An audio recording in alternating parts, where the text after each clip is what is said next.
ఈ దేశం కొరకు ప్రాణాలు ఇచ్చిన కుటుంబం ఇవాళ గాంధీ కుటుంబం. ఇంకోటి వాడికి గాంధీ వీళ్ళు ఎట్లా పెట్టుకుంటారు, వీళ్ళు గాంధీ అని అంటారు. వానికి ఆ చరిత్ర కూడా తెలియదు. చరిత్ర తెలియనోడు చరిత్ర నిర్మించడం అన్నట్టుగా ఇలా గాంధీకి గాంధేకి ఈ ఏదైతే ఈ పోలికలు ఉన్నాయో వాటికి ఆ చరిత్ర జరగదు. ఇంకోటి అంటాడు వాళ్ళు అక్కడి నుంచి వచ్చారు, పాకిస్తాన్ నుంచి వచ్చి అంటారు. వీళ్ళకి పొద్దుగా లేస్తే పాకిస్తానే గుర్తొస్తుంది. కాబట్టి ఇవాళ చైనా వార్ తర్వాత ఒక మానసిక క్షోభతో చనిపోయిన వ్యక్తి ఇవాళ నెహ్రూ గారు.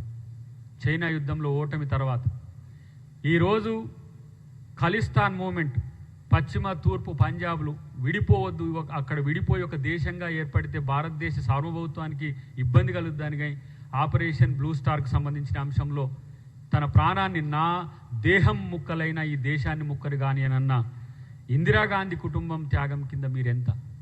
ఇవాళ ప్రపంచ శాంతి కోసం శ్రీలంకకు శాంతి సేనలను పంపించిన రాజీవ్ గాంధీ యొక్క మరణం ఒక వీరమరణం. మీ పార్టీలో దేశ ద్రోహానికి పాల్పడ్డోళ్ళు తప్పితే దేశం భక్తులు ఎవరైనా ఉండరా? ఇదే మొరార్జీ దేశాయ్ మీద చాలా పెద్ద ప్రేమ ఉండే నాకు. మొన్న గుజరాత్ పోతే అహ్మదాబాద్లో వారి విలువ తెలిసింది. ఇందిరాగాంధీ మీద ఇదే ప్రాపగండా, 2 ఫేసెస్ ఆఫ్ ఇందిరాగాంధీ అని చెప్పి ప్రాపగండాన్ని క్రియేట్ చేసి ఆయన అధికారంలోకి వచ్చిన 2.5 సంవత్సరాలనే ఆయన అధికారం కోల్పోయింది జనతా పార్టీని పెట్టి. ఇలా మీ నాయకులు ఎవరైనా మోడీ గారికి ఉన్న ఈ దేశం కొరకు కొట్లాడిన చరిత్ర ఏముందో చెప్పండి. ఈ దేశం ఏర్పాటు చేసి భారత రాజ్యాంగాన్ని బాబాసాహెబ్ అంబేద్కర్తో రచింపజేయడం వల్ల ఇవాళ మోదీ గారు లాంటి ఒక ఓబీసీ ఒక మామూలు వ్యక్తి కూడా ఈ దేశానికి ప్రధానమంత్రి కాగలిగింది. అది కాంగ్రెస్ పార్టీ ఈ దేశానికి ఇచ్చింది. కాంగ్రెస్ పార్టీ ఈ దేశాన్ని దేశంగా కాదు, 4th లార్జెస్ట్ ఎకానమీ కాదు, రేపటి భారతదేశం ఆధునిక ప్రపంచంలో నెంబర్ 1 అవ్వడానికి బాటలేసింది కూడా గాంధీ కుటుంబం. మీలాంటి ఇప్పుడు ఆర్థిక మాంద్యం ఉన్నా కూడా సంకన పెట్టుకొని ఆర్థిక మాంద్యం ఛాయలు కనపడొద్దు. కాబట్టి తెలంగాణ ప్రభుత్వం మాత్రం ఏ పథకాలు చేయకపోయినా అడగొచ్చు, కానీ కేంద్ర ప్రభుత్వం ఏ పథకం చేయకపోతే మాత్రం ఎవరు అడగొద్దు. ఇలా ప్రపంచ ఆర్థిక మాంద్యంకి ఏ సమస్య ఉందో మీకు ఏమైనా కనీసం తెలిసిన వాళ్ళు ఉన్నారా?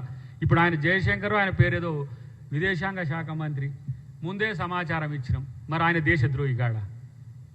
పాకిస్తాన్కి ముందే సమాచారం ఎట్లిస్తారా? ఇలాంటి తలకాయ లేని చేతలు చేయడం, మళ్ళీ రాహుల్ గాంధీ మీద కామెంట్ చేయడం, మళ్ళీ కాంగ్రెస్ పార్టీ మీద చేయడం. ఇలా కాంగ్రెస్ పార్టీ మీద మీరు చేస్తున్న కామెంట్ చూస్తే థూ అనిపిస్తుంది. మిమ్మల్ని చూస్తే బూతు.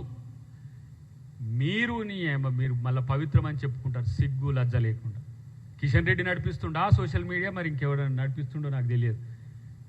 చూస్తానికేం నల్లికుట్టలాగా కనపడతావు, కానీ ఇలాంటి భాషనా ఇదా?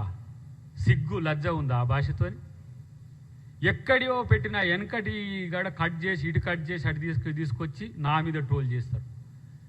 రాహుల్ గాంధీ మీద ట్రోల్ చేస్తారు, మా రేవంత్ రెడ్డి గారి మీద ట్రోల్ మీరు మీ బతుకంతా ట్రోల్స్ బతికేనా? వానికి మొహం కూడా ఉండదు ఆ పెట్టేటోనికి. వానికన్నా చూద్దాం, వాని మీద కేసన్న పెడదామంటే వాని మీద ఆయనకి ముఖం కూడా ఉండదు. ఎతికితే మళ్ళీ వాడు మనం కౌంటర్ పెట్టంగానే మళ్ళీ పోతారు. ఇంత నీచమైన బూతు పార్టీ అలా బీజేపీ పార్టీ, నిజంగా బూతు జనతా పార్టీ అది నాకు అనిపించింది. ఈ వారం రోజులు అయితే చెవులు రింగుమని నాకు చూసిన ఇంత నేను ఊర్లో పుట్టినా రచ్చబండల మీద పంచాయతీలు చూసినా కానీ ఊరి బూతులు కూడా పనికిరావురా నాయన. ఎక్కడ పుట్టినరా మీరు?